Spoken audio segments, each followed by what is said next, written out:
रोहन और उसकी नई राह। रोहन एक साधारण परिवार का लड़का, लेकिन पढ़ाई में इतना होशियार कि इंडिया के टॉप कॉलेज से पोस्ट ग्रेजुएशन किया, टॉप रैंक से पास हुआ और फिर कैंपस प्लेसमेंट में उसे एक बड़ी एमएनसी से ऑफर मिला। पैकेज इतना शानदार कि 15 साल से काम कर रहे लोगों की सैलरी भी उसके बराबर थी। घर पर खुशियां ही खुशियां थीं। माता पिता अपने बेटे की तरक्की पर गर्व से खिल उठे। रोहन भी बेहद खुश था। नई नौकरी, नया शहर और नए सपने। उसने शहर में एक फ्लैट किराए पर लिया। अकेले रहना उसके लिए नया था, लेकिन उसे मजा आता। हर हफ्ते रविवार को वो घूमने निकल पड़ता, कभी नए रेस्तरां, कभी शहर के टूरिस्ट स्पॉट्स, कभी अकेला, कभी नए बने दोस्तों के साथ। ये उसकी फ्रीडम और सेल्फ लव का समय था। लेकिन जिंदगी हमेशा एक जैसी नहीं रहती। 6 महीने बाद कंपनी ने अपना रुख बदल दिया। प्रोजेक्ट्स की डेडलाइन अब और कड़ी होने लगी। कभी कभी रविवार को भी ऑफिस आना पड़ता और बदले में छुट्टी मिलती तो हफ्ते के बीच में, जब बाकी सारे दोस्त काम पर होते। रोहन को यह बिल्कुल पसंद नहीं था। उसका मन चिड़चिड़ा होने लगा। हर बार जब बॉस कहता संडे को भी काम करना पड़ेगा, सबके लिए रोटेशन है, तो रोहन का खून खौल उठता। वो सोचता, इतनी मेहनत से पढ़ाई की थी, टॉप कॉलेज से पास हुआ और अब लाइफ एंजॉय ही नहीं कर पा रहा। धीरे धीरे 1 साल बीत गया, लेकिन रोहन की परफॉर्मेंस पर असर पड़ा।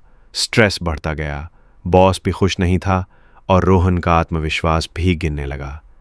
वो अक्सर सोचता, क्या यही मेरी जिंदगी है? किताबों में टॉपर बनकर भी मैं यहां स्ट्रगल कर रहा हूं, तो फिर पढ़ाई का फायदा क्या? एक दिन ऑफिस कैफेटेरिया में उसने अपने सीनियर से दिल की बात कह दी। सर, मुझे मजा नहीं आ रहा। ये काम मेरी लाइफ को खा रहा है। मुझे लगता है मैं गलत जगह फंस गया हूं। सीनियर मुस्कुराए और बोले, तुम अकेले नहीं हो, बहुत लोग इस दौर से गुजरते हैं। लेकिन अगर सच में जानना है कि तुम्हारी स्ट्रेंथ कहां है, तो एक बार ग्राफोलॉजिस्ट से जरूर मिलो। कभी कभी हमारी लिखावट हमारी असली राह बता देती है। ग्राफोलॉजी का कमाल। अगले ही हफ्ते रोहन एक ग्राफोलॉजिस्ट से मिला।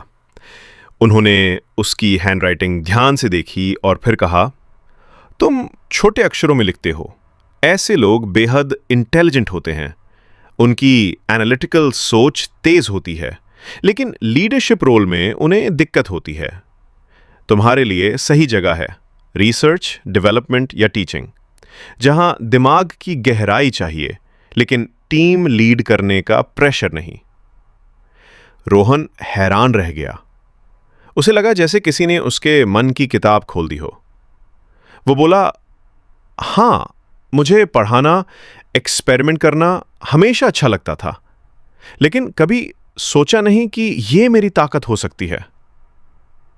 नई शुरुआत। रोहन ने तुरंत एचआर से बात की।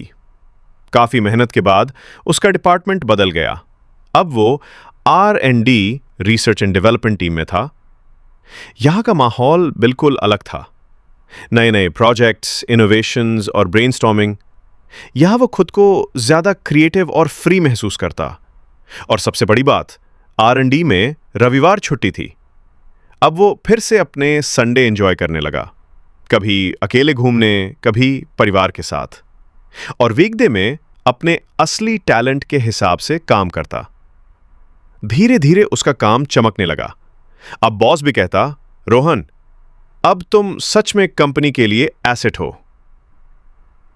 सीख। लाइफ में दुख की रातें आती हैं, लेकिन हमेशा याद रखो, शायद तुम गलत जगह मेहनत कर रहे हो।